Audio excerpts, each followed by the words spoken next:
Good afternoon, everyone. Good afternoon. Welcome to our first Forum of the Hill this season. Thank you so much for being here. I appreciate it. I hope everyone had a wonderful summer. For those of you who know me, I'm Mary Angela Saavedra, the director of the Center on the Hill. I am very pleased to be kicking off our Forum on the Hill series again this year with our first speakers.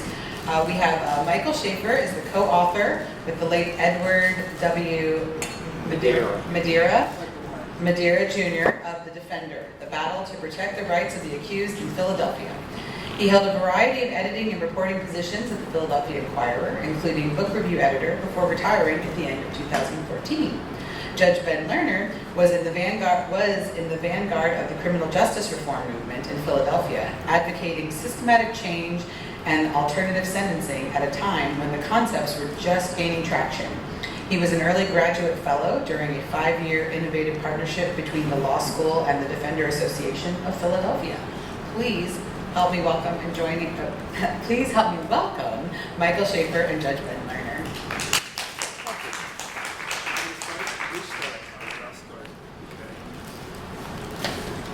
Judge Lerner is my lifeguard here because everything I know about the Defender is in the book. But I learned it all from Judge Lerner. So he's a very good teacher. So in addition to being a baseball fanatic. So we all know the formula. Even if you've never read about it in a newspaper or learned about it in school, you recognize it from watching TV shows like Law and Order. You have the right to remain silent. You have the right to an attorney. If you cannot afford an attorney, one will be provided for you. For us, for Ben and I, the important words here are you have the right to an attorney. If you cannot afford an attorney, one will be provided for you. The right to counsel is guaranteed under the 6th Amendment of the U.S. Constitution. In 1963, the U.S. Supreme Court ruled in Gideon versus Wainwright that the courts had to provide free counsel for indigent defendants. The impact on the criminal justice system was huge because the majority of criminal defendants in the United States are indigent. Estimates range up to 90%. And the situation is no different in Philadelphia than in the rest of the country. It may even be worse here. If you watched Law and Order, you'll also remember that the introduction solemnly informs us that in the criminal justice system, the people are represented by two distinct but equally important groups: the police who investigate crimes and the district attorneys who prosecute the offenders. It fails to mention a third group, certainly distinct but no less important: the lawyers who represent the defendants. Our criminal justice system couldn't exist without them. In Philadelphia, at least 70% of criminal defendants are represented by the lawyers of an organization called the Defender Association of Philadelphia. The Defender, as it's commonly called, provides counsel for impoverished defendants in Philadelphia's courts under contract with the city. Our book, The Defender, which I wrote with the late Ned Madeira, tells their story from the organization's founding in 1934 through 2015, when Ellen Greenlee, the chief defender for 25 years, stepped down. A little bit about how I got involved in writing this book. I'm a retired journalist, as you just heard, not a lawyer. I never covered courts, and I only occasionally covered the police. Early in 2017, I got a call from Ben Lerner, who was then the Deputy City Managing Director for Criminal Justice in the Kenney administration, but previously had been a common pleas judge for more than a dozen years, and for 15 years before that, from 1975 to 1990, had been the chief defender. Ben was looking for somebody to help his friend Ned write a history of the Defender. Ned was a top-flight civil litigator and the chairman emeritus of the law firm then known as Pepper Hamilton. Now called Pepper Troutman, I think, one of the city's largest and most distinguished firms. Ned also had a long history with the Defender. In the mid-1950s, Pepper had loaned him to the Defender for several months. The common practice among the city's major law firms in those days, it served the ends of providing the Defender with much-needed help and providing the young lawyers a chance for some courtroom experience. After returning to Pepper, Ned joined the Defender's board of directors and remained on the board for the next 60 years. That was a trick the Defender had in those days to keep people close, to keep these volunteers close to the organization and have a sort of a reserve corps of people they could call on, right, Ben? So when he finally retired from Pepper in his late 80s, Ned decided he wanted to tell the defender's story. Ned was a very energetic person. He was fascinated by the way the defender had grown from a two-lawyer operation in 1934 to become, by 2015, the equivalent of a major law firm, with about 230 lawyers in 2017 and an approximately equal number of support staff and investigators. However, Ned needed help to tell the story. He was a litigator, not a writer, and not a historian. He didn't know how to write the book he wanted to write, and he wasn't even quite sure what kind of book he wanted to write. What he had originally envisioned was something along the lines of a commemorative coffee table book or a collection of reminiscences, similar to one that the defender had published for its 50th anniversary in 1984. So Ben asked my friend Bill Marimo, then the editor of the Philadelphia Inquirer, if he could recommend someone to help Ned. Bill recommended me. I had retired from the Inquirer at the end of 2014 after nearly 33 years with the paper. Before I went into journalism, I earned a doctorate in American history at Yale, but worked for a few years at the National Portrait Gallery of the Smithsonian Institution before jumping into journalism in the mid-1970s. Over the years, I had written historical articles for the Inquirer, including You Were There accounts of the Constitutional Convention and the Philadelphia Campaign, the British invasion of southeastern Pennsylvania and the occupation of Philadelphia in 1777 and 78. So I met in February 2017 with Ned and several others who would become what Ned called our brain trust.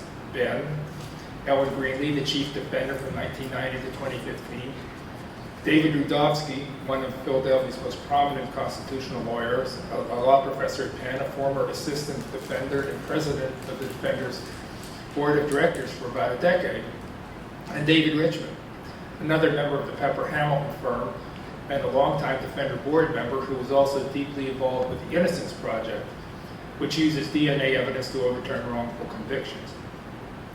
Ben was so deeply involved with the book that he could really be considered an uncredited co-author. After a few months of researching and meeting with the Brain Trust, I convinced Ned that we should write a real history of the Defender, not just a coffee table book. He agreed. We presented the idea to Temple University Press. They liked it, so here we are.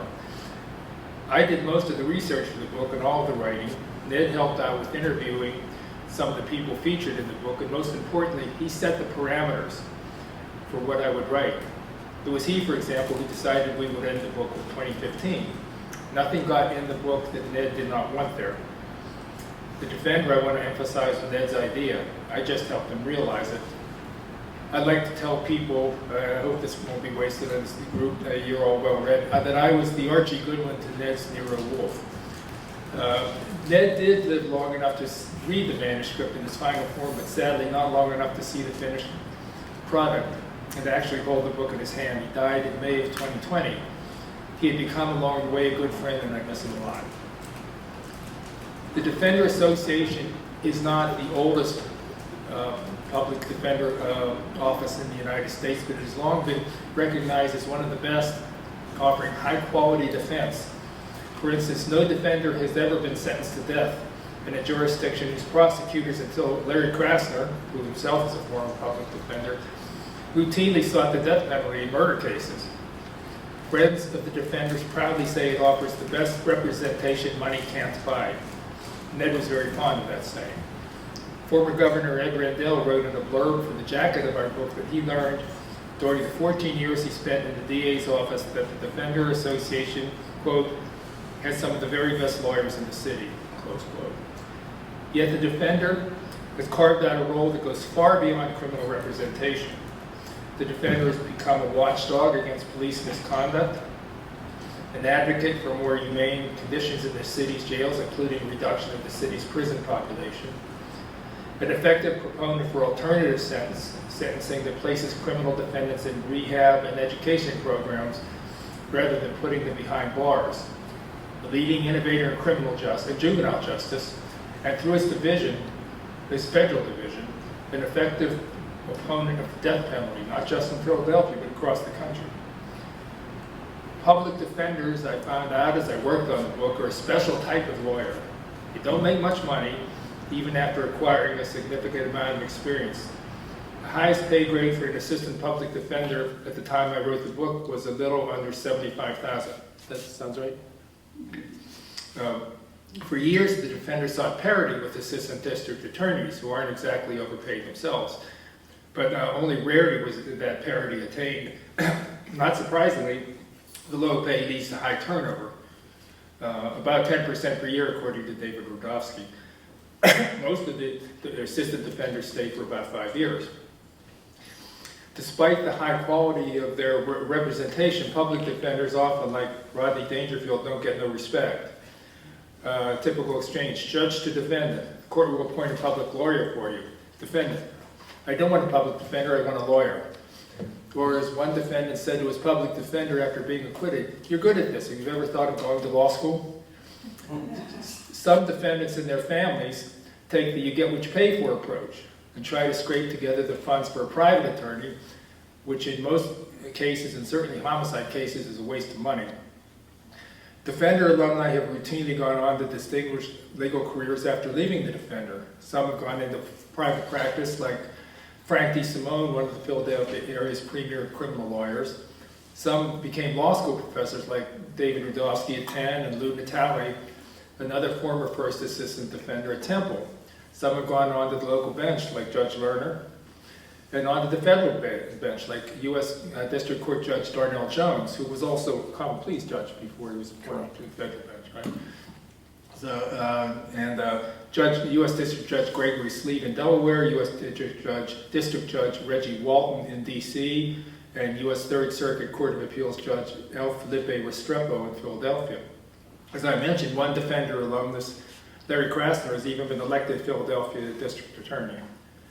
In fact, moving back and forth between the defender and the DA's office hasn't been all that uncommon. Some prominent figures in the DA's office over the years have also worked for the defender, including Art Inspector, who, like Madeira, was loaned to the defender by his firm, and Dick Sprague, who for years was the first assistant DA, but in the 1960s was employed full-time as an assistant defender.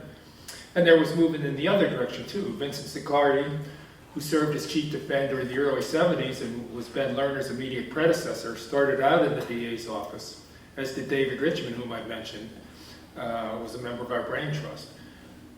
The Defender Association actually predates Gideon. It goes back to 1934, when some of the most prominent members of the Philadelphia Bar, people with names like Drinker and Ballard and Deckard and Wolf and Saul, and even one who would soon become a Supreme Court Justice, Owen J. Roberts, chartered what was then known as the Voluntary Defender Association to provide counsel for penniless defendants in the city's courts.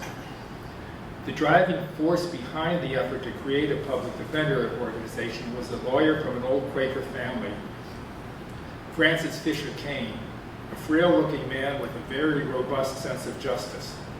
Kane, who had become involved with the Pennsylvania Prison Society, was appalled when he realized that poor defendants were being railroaded through the courts without ever seeing a lawyer. From Kane's point of view, the scene in the Philadelphia courtrooms was nightmarish, and I can read the description of what, this is on page 2 of the book, of what Francis Fisher Kane saw in the Philadelphia courtrooms, and this is in the 1920s. The scene in a Philadelphia courtroom in those days was dreary and oppressive, like something out of Franz Kafka. Defendants were taken to court the day after indictment to be arraigned and tried. One by one, they would be hauled out of a holding cell that was packed with more than 20 prisoners to face a judge, hear the charges, and enter a plea, all in the space of a few minutes, and almost always without counsel. The accused were left to represent themselves as best they could. If an indigent defendant did ask for an attorney, or the judge decided for some reason that a defendant needed a lawyer, counsel would be appointed on the spot from lawyers who happened to be in the courtroom, and the trial would proceed without any chance for the lawyer to prepare the case. So that's the way the situation was when Francis Fisher Kane started agitating for the creation of a public defender office. So the right to free counsel was a long time in developing in the United States. The Sixth Amendment, which was ratified in 1791, guarantees a criminal defendant the right to have the assistance of counsel for his defense. Those are the exact words. but says nothing about who will pay for that counsel. Free counsel for the indigent was not unheard of in the country's early days, but it was far from common. New Jersey enacted a law in 1795 that required assignment of a lawyer to any defendant unable to afford one. The Indiana Supreme Court ruled in 1854 that no civilized community should put a citizen in jeopardy of life or freedom simply because he couldn't afford a lawyer.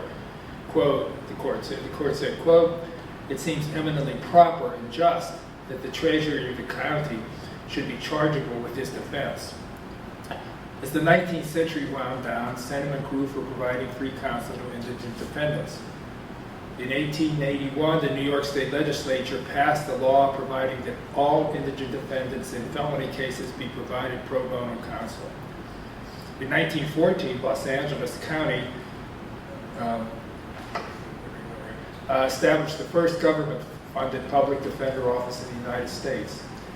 Sentiment in favor of free counsel also continued to grow in the northeastern United States, but here public defense took a different form. Lawyers in the Northeast regarded governmental public defender offices as an encroachment on the independence of the bar. They wanted voluntary defender associations financed by private charity. In 1917, the Voluntary Committee of New York, Defender Committee of New York, opened its doors backed by private philanthropy. Francis Fisher Kane took the New York Defender as a model in his efforts to get the Brahmins of the Philadelphia bar to get behind a voluntary defender organization. He was tireless in his efforts, and in 1934, the Common Pleas Court issued a charter for the defenders with Kane's cast of legal luminaries as the subscribers. The Defender opened its doors in April 1934 with a chief defender, well, he had the title defender, not chief, Thomas Cogan, an assistant defender, Harry Steinbrook, an investigator, an assistant investigator, and 2 stenographers. They were soon hard at work.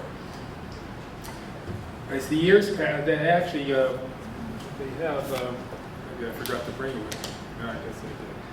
They had quite a, they made quite a splash when they first went into court because Cogan managed to find somebody who had been wrongfully imprisoned because the person who filed a complaint against him lied because he had a grudge against him. Cogan uncovered this and became big news that this brand new defender's office was really something special. Anyway, as the years passed and word of the defender's effectiveness grew, the defender's client base grew too. In 1946, the judges of the U.S. District Court for the Eastern District of Pennsylvania asked the defender to provide lawyers for indigent defendants in federal court. By the mid-1950s, the defender was handling more than 150 cases a year in federal court and more than 3,000 a year in state courts. The full-time legal staff grew to include a chief defender and 3 assistants, augmented by the work of young lawyers like Ned Madeira, loaned to the defender for 6 months. You know, I should actually interject here something I should have mentioned at the beginning, by 1934 when they started. The defender was allowed to represent criminal defendants in anything up to and including manslaughter, but not murder. The defender was not allowed to represent murder convictions, defendants in Philadelphia until the mid-90s. Actually, the early 90s, the beginning of the 90s. Beginning of the 90s. That was because, I guess, well, murder cases are the most spectacular of criminal cases, right?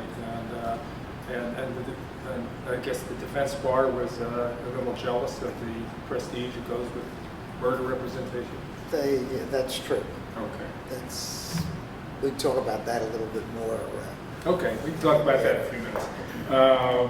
Anyway, but what really made the defender's client base explode was the Gideon decision. Now everybody accused of a felony could be represented by a lawyer, whether they could afford one or not. Judges in Philadelphia turned increasingly to the defender, the only public defender organization operating in the city, as they sought to comply with Gideon's guarantee of free counsel for the poor. That, of course, caused considerable problems for the defender. More clients meant more lawyers, could be needed, more support staff, and where would the money come from? As I mentioned, the Defender was founded as a voluntary organization supported by charity.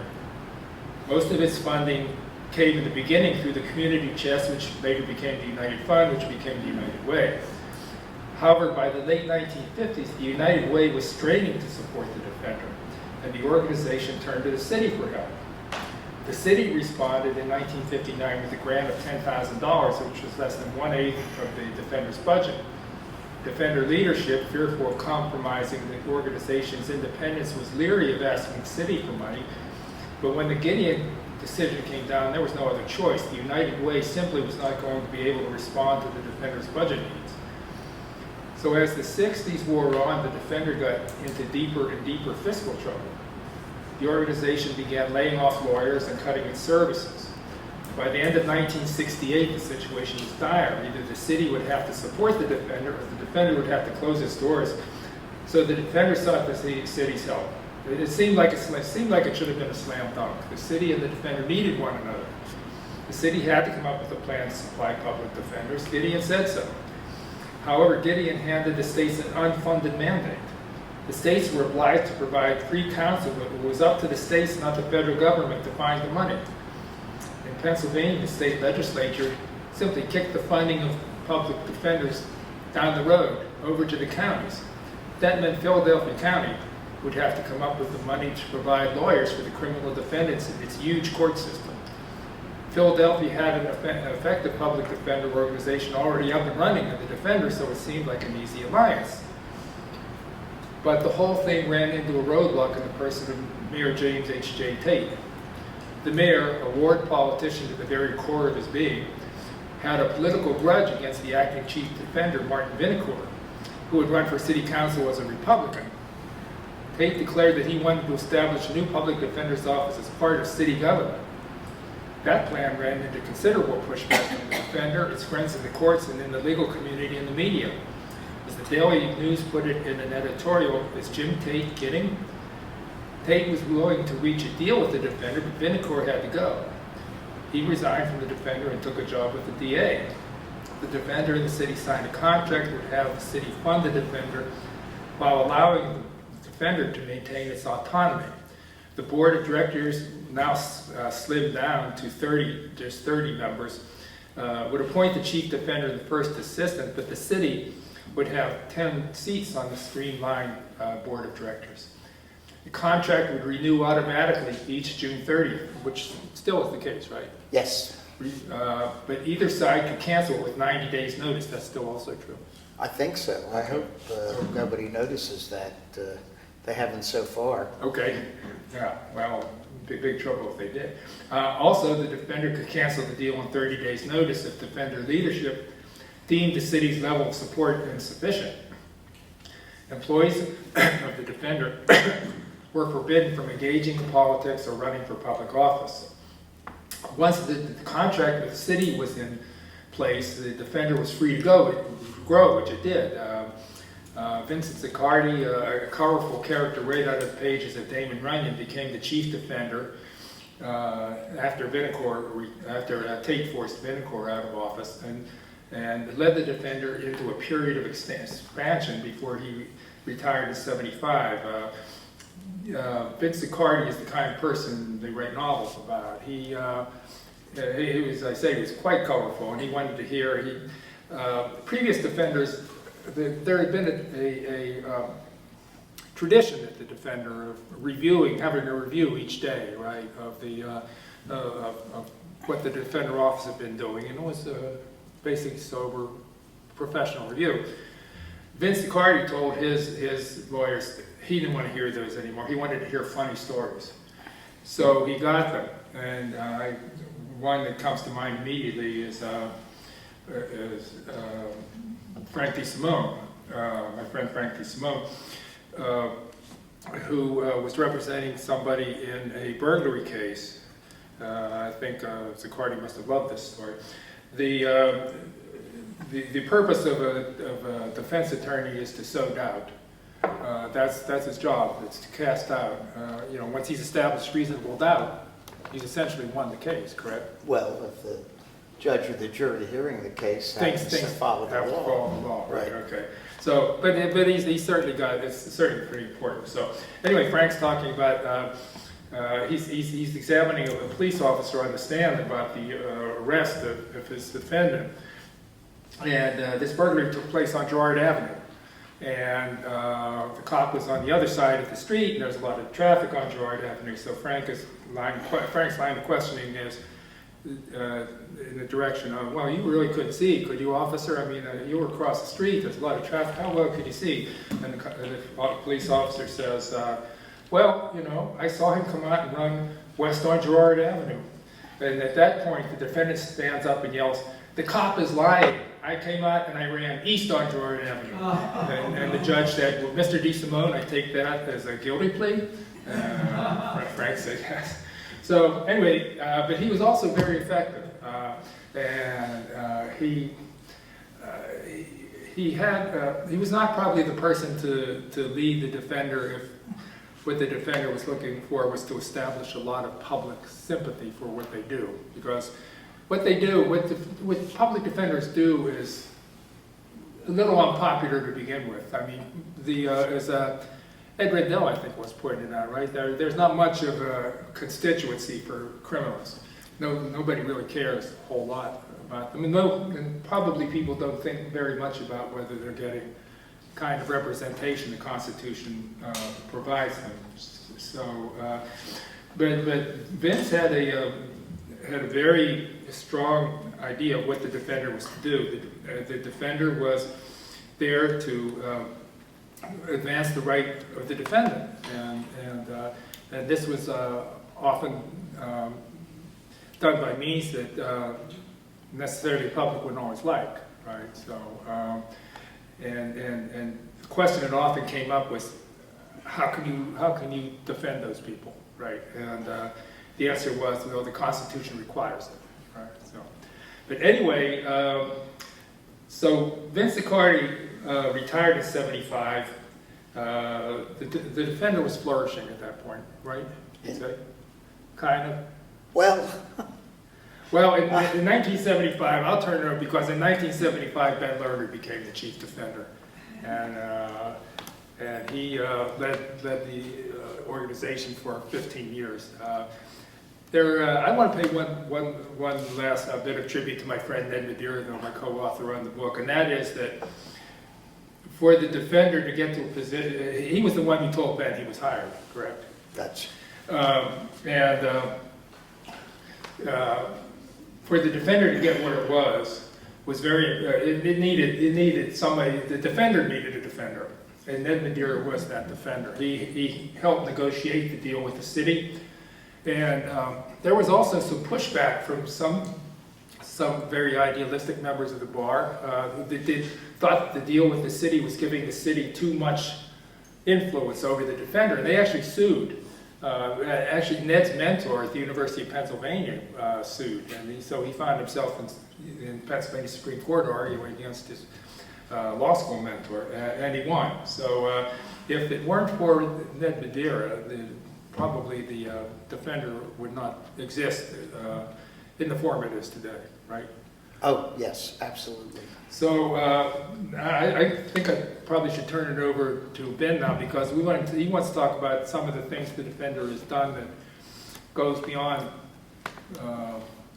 what you would normally think of as courtroom defense, right? Yes. Okay. Your turn. Good afternoon. Thank you all for coming out this afternoon. I think Mike has done a really thorough job of telling you what's in the book. I view my purpose here primarily to do two things. One is to help answer questions, any questions, or respond to any comments you all might have when we are finished. But the other is to answer a question which you all might or might not have, which is, well, that's all very interesting, but why should I be interested in this? Why should I take my time to read this book? And I have two answers to that. The first is that the formation, the growth, the development, the maturation of the Defender Association of Philadelphia is a great Philadelphia story. Those of us who are natives of this city, and even those of us who aren't but have developed an attachment for this city, don't find it too difficult to rally around stories of Philadelphia institutions, whether it's the orchestra or the Phillies, hopefully the Phillies, or the Eagles, that become recognized nationally as the best in their field. And that is part of the Defender Association story. The other reason why I think that this book may be of interest to people is because, as you all know, the public view about the criminal justice system goes in and out like the tide. During periods where crime seems to be on the rise and people are concerned about it, you don't hear a great deal about the importance of criminal justice reform or fairness in the system. On the other hand, during periods of time such as this country went through after the George Floyd murder, you suddenly see a growing concern, a growing interest in and concern about some inherent unfairnesses in our criminal justice system, ways in which we fall short locally and nationally in living up to the guarantees that our Constitution provides. And let me stop there for a second, because that's where this all comes from. The framers of the Constitution and we who've come after them have bet on a criminal justice system which is intended to strike a balance between the rights of the community and issues of public safety and the rights of people whom the government decides to charge with having committed a crime. It's a delicate balance.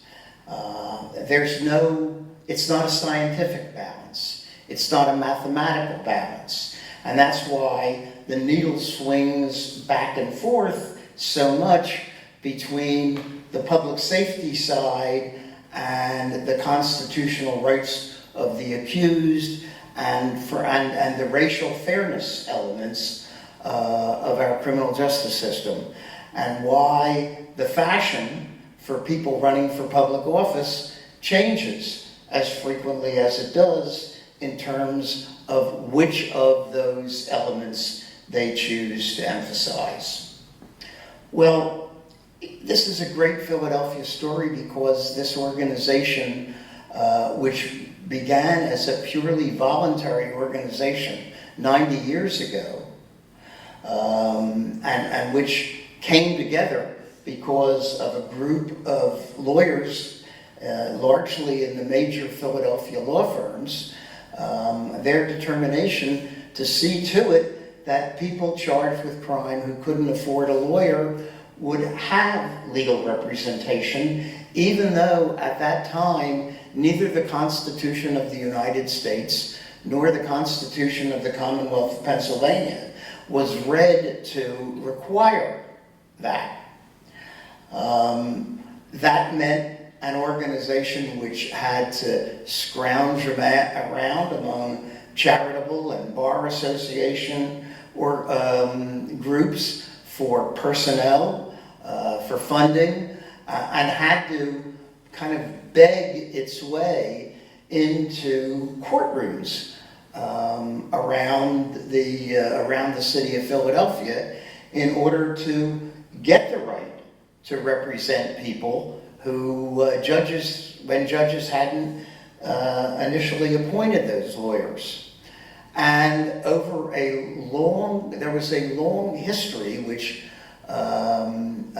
Mike has described, where this organization, this nonprofit community organization engaged in volunteer work, had to tread very, very carefully in terms of who our lawyers chose or were willing to represent, in terms of what representation consisted of, and in a total absence, really, of trying to make the case to the public about the importance of the work that we were doing and the successes that those lawyers might have had.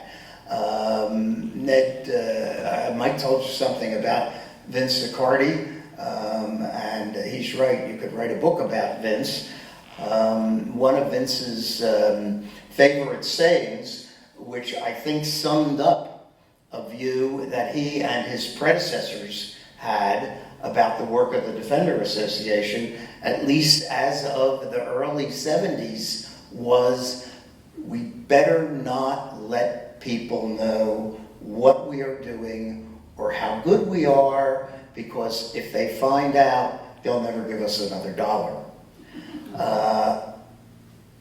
There was reason for that approach back in those days, and that reason was just beginning to change as a result of the two decisions by the United States Supreme Court, one Gideon versus Wainwright in 1963, and the other Argersinger versus Hamlin in the late 1960s, which held that the federal Constitution required that a defendant who could not afford counsel and who wanted counsel had to be provided with competent counsel at the expense of the state in any case, first felony and then misdemeanor, in any case in which there was any likelihood of a conviction resulting in any period of incarceration. The immediate reaction to that was to grow the Defender Association, and also to find a way to provide for a steady source of sufficient funding, which now had to come from the public coffers. And for us in Philadelphia, that meant it had to come by way of a request for an appropriation by the mayor and a agreement to provide that appropriation, that money, by city council during the city's annual budget period. Mike's covered both in the book and here today, the issues that created for the Defender Association's governance, for the changes in the board of directors that were required in order to get the agreement by the city to do this funding, because the city did not have to continue to do business with the Defender Association.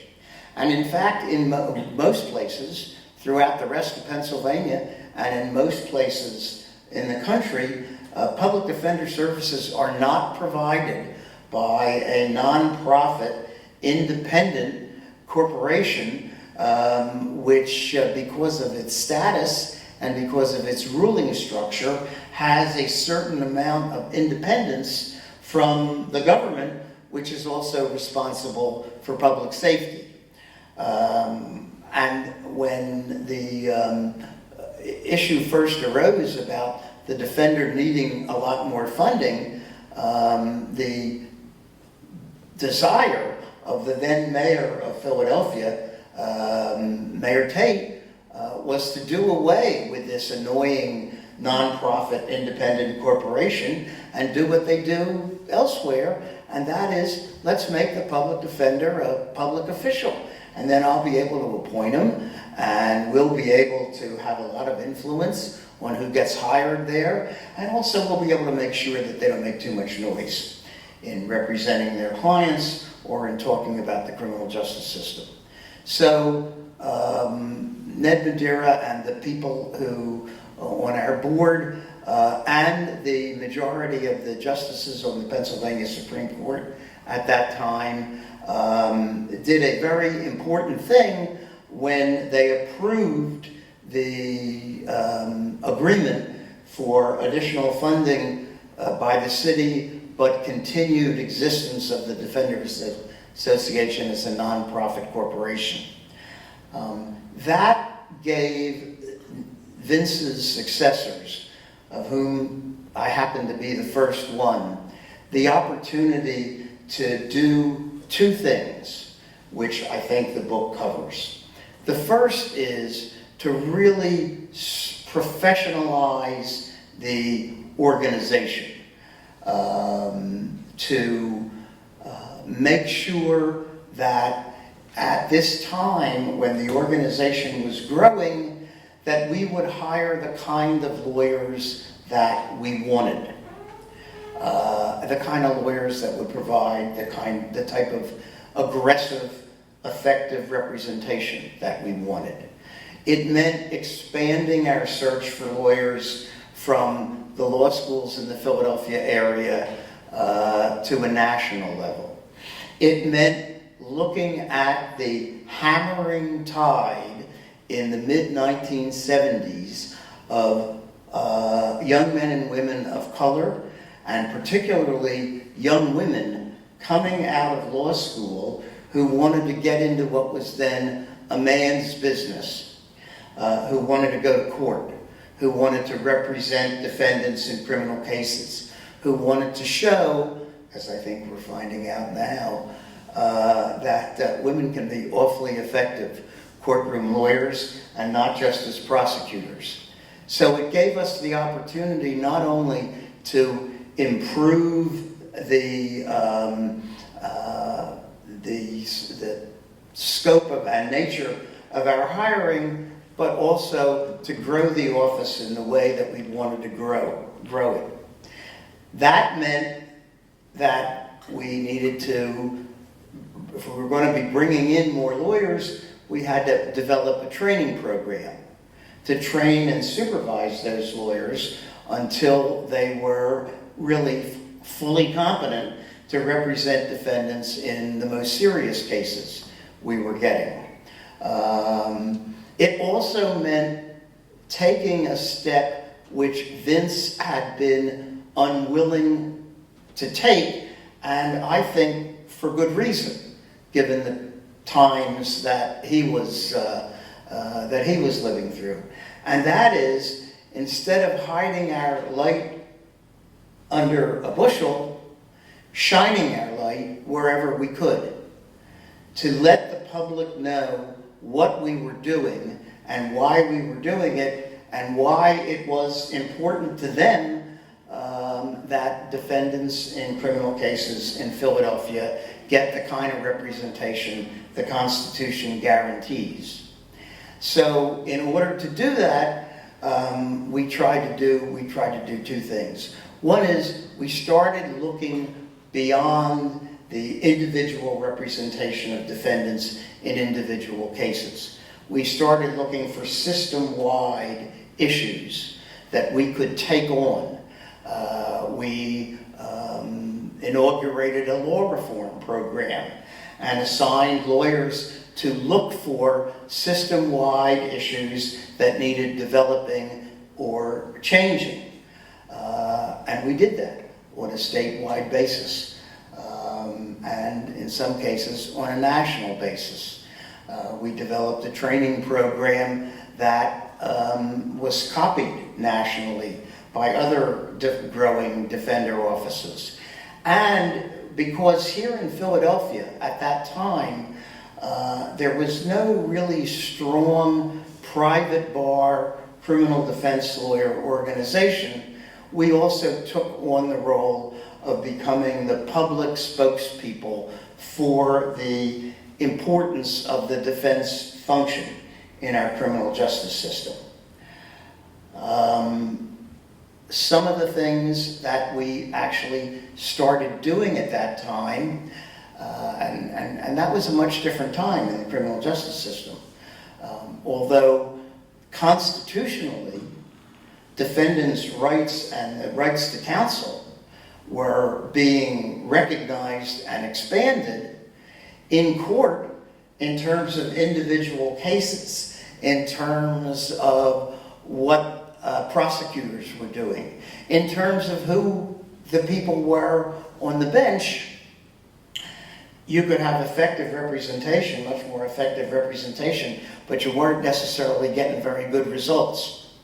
And nobody cared about a lot of the criminal, I shouldn't say nobody, but relatively few people, and especially few people in public office, cared about the importance to the community, not just to the individual defendants, but the importance to the community of guaranteeing the rights of the defendant in criminal cases.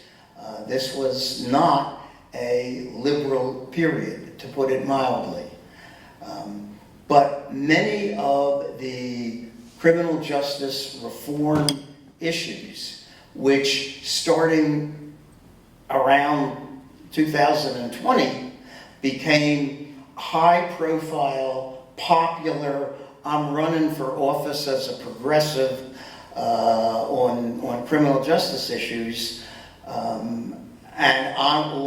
I'm running for this office and I'm the first person that ever invented the idea of alternative sentencing or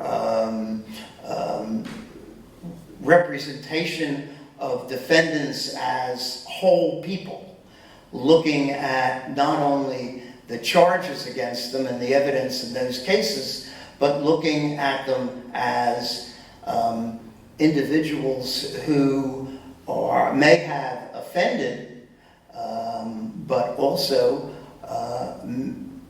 probably can be rehabilitated if we spend as much time and energy on what we do with people post-sentence as what we do with them pre-sentence.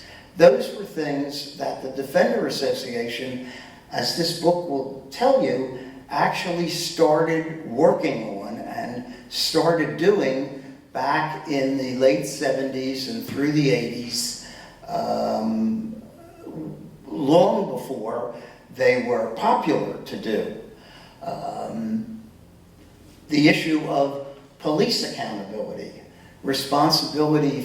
taking responsibility and trying to do something about illegal police practices, not just in individual cases, but systemically, which became so high profile belatedly after the Floyd murder, were things that actually the Defender Association had been working on with some considerable success long before they became popular issues.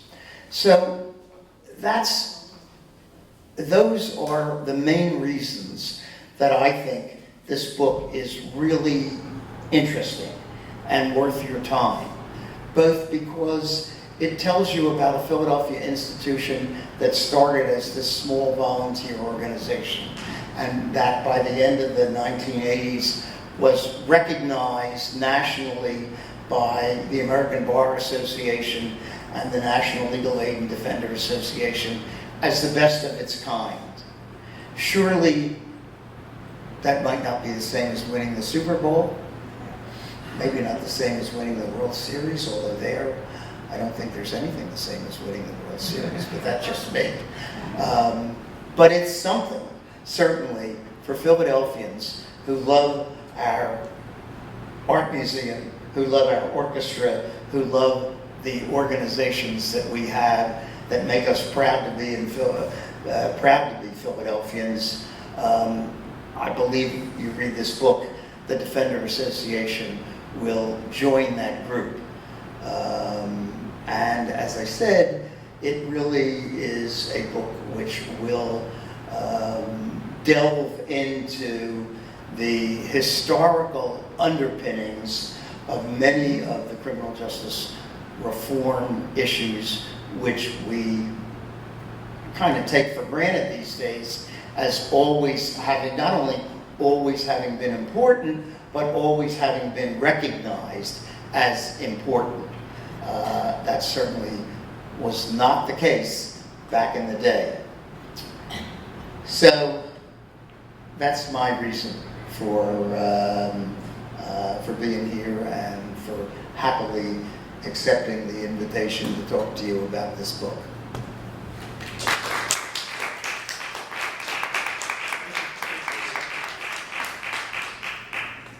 There are a couple of things I wanted to add.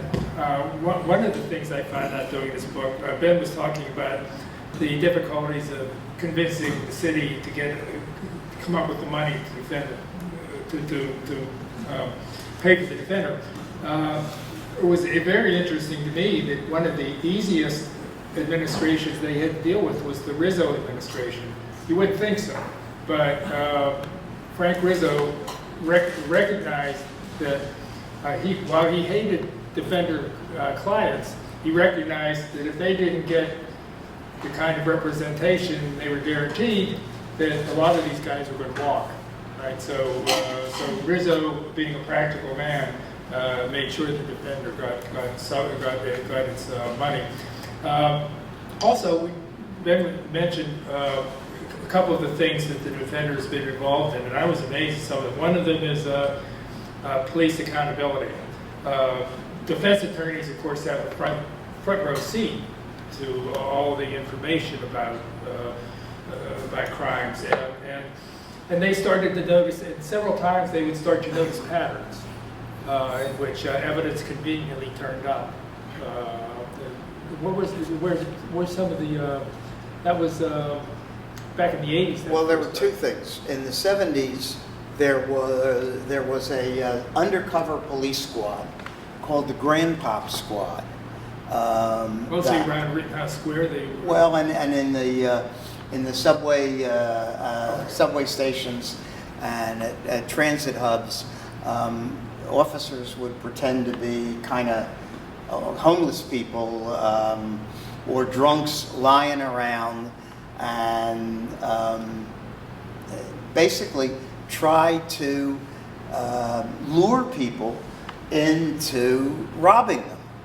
And it turned out they couldn't find enough people to lure into robbing them. So a group of them began making up stories and arresting people, just looking at them and who looked at them the wrong way, and just fabricating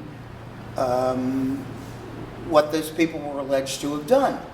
And because the Defender Association was appointed, as Mike said, in a series of these cases, you could compare the police paperwork from like 6 of those arrests and see that each one of those 6 people did exactly the same thing in the same order. And that ultimately led not only to the disbanding of the squad, but to the prosecution of several of the officers who were manufacturing those cases. Later on, again in the 80s, a group of detectives in the 39th District in North Philadelphia decided that they weren't getting enough drug arrests. And so they began a program of basically manufacturing drug sales. And once again, that came out not because of 1 or 2 individual cases. I happened to be a judge at this time, and I presided over one of the cases in which the Defender Association, over the DA's objection, was allowed to bring in to case X the paperwork that this officer had made up not only in case X, but in case A, B, C, D, E, where it became apparent that these were just copied Fill in the blanks, right? fill-in-the-blank forms that were then used to create probable cause for arrest. Some officers got prosecuted for that, but more importantly, that came to an end, at least for a while. Another very important contribution from the defender was they took the lead in working against prison overcrowding. They were a major player in reducing the prison population in Philadelphia under orders from Judge Schaffer of U.S. District Court, right? Yes. Reported regularly to her. Yes. And, Yes, sir. And also alternate sentencing, which Ben mentioned, trying to keep people out of jail, getting them into rehab. I think that gentleman back there has a Oh, I'm question. sorry, go ahead. Mentioning that this is a national constitutional right that everybody has to be defended and so forth. And the defenders are doing that in Pennsylvania. Are the other 50-some states or whatever, have they all developed as a result of this constitutional Yeah. right being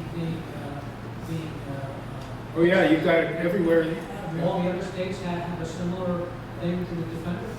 Well, not similar to the Defender. The Defender is a private organization, nonprofit organization. Most of those places, the public defender's office is an office of government, of local government. So the public defender is appointed by somebody in public office, the mayor or somebody. Right. Instead of a private organization like the defender. And in most states also, the state provides funding for the public defender's office. That was not true in Pennsylvania, although it's changing, right? It changed for a the couple first weeks ago. time this year. Pennsylvania was the last state in the country to provide any state funding for indigent defense until Governor Shapiro's first budget contained, for the first time, an appropriation for that, and there's a statewide organization now appointed by the governor and the legislature, which are going through the process of deciding what the best way is to spend this state money throughout the state. Yes, sir. How do you recruit public defenders? Well, it was not difficult at all to recruit them, frankly, back when I started being responsible for that in the mid-'70s. First, locally, the Defender's Office had clinical programs with Penn, Temple, and even for a while with Villanova. So you had a connection, a continuing connection with the local law schools. And third-year law students would get credit for spending some time in the office, doing things like legal research, client interviewing, and finally in Pennsylvania, under the supervision of a defender lawyer, third-year law students, there were some things they could actually do at an advocacy level in court. So that gave us a steady supply of lawyers from the local law schools. But we also expanded and sent representation to various national conferences. Most law schools have the opportunity for prospective employers to come to the school and interview interested students. There are national organizations of students and national organizations also with regard to women in law school, with regard to law students of color, and we started sending representatives there. The problem has been greatly exacerbated, though, by the fact that so many of our students are coming out of school with such a high debt burden.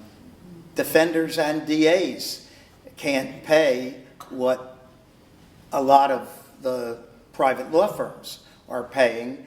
And so one of the things that we worked on through the National Legal Aid and Defender Association and the Bar Association, and were successful in doing, was to get a public service debt exemption so that you did not have to pay off any of your student debts while you were involved in any one of a number of enumerated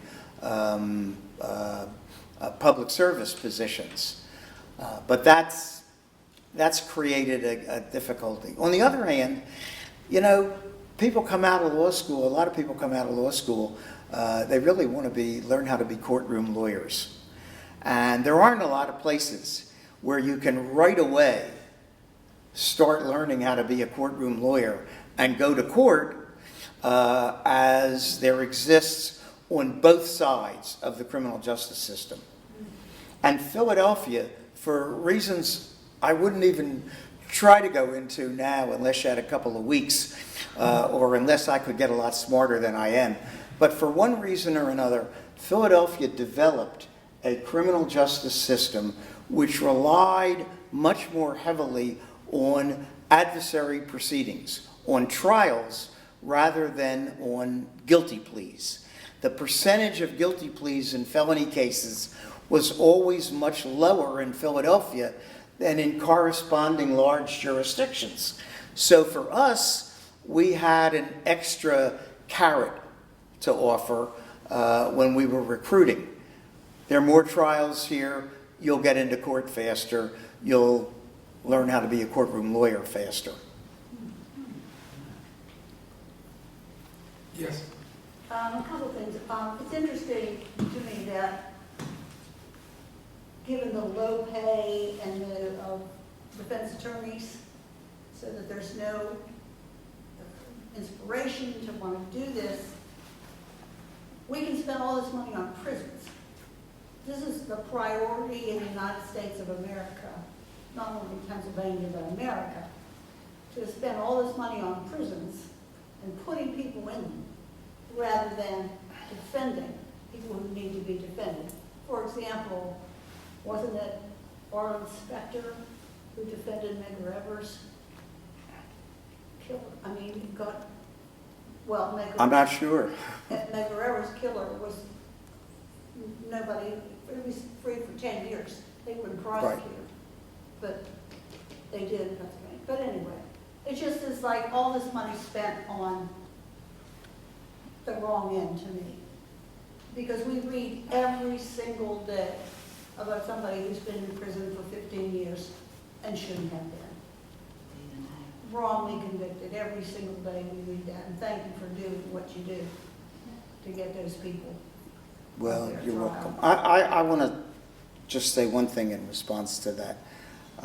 Because I've had the opportunity to see this system from a whole bunch of perspectives. I've been a deputy attorney general. I was the chief defender. I spent over 20 years on the common pleas court, being in charge of the court's homicide program and other programs. And I spent a couple of years as a deputy managing director for criminal justice. We are creakily, slowly beginning as a society to understand that it's a lot cheaper and a lot safer if we spend more time and effort and resources on people who are getting into trouble when they're first getting into trouble. But by the same token, and I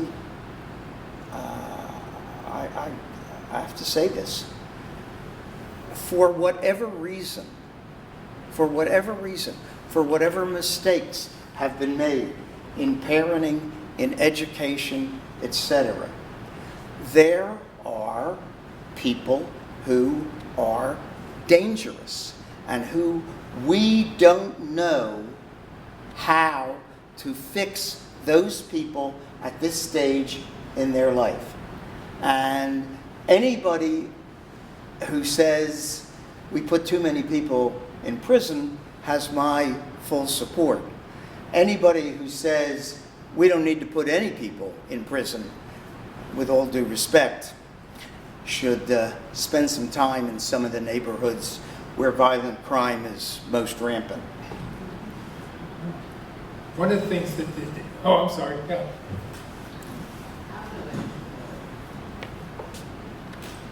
Why we don't have a mediation system in the criminal system. Why we have, I'm sorry, I didn't hear you. Mediation.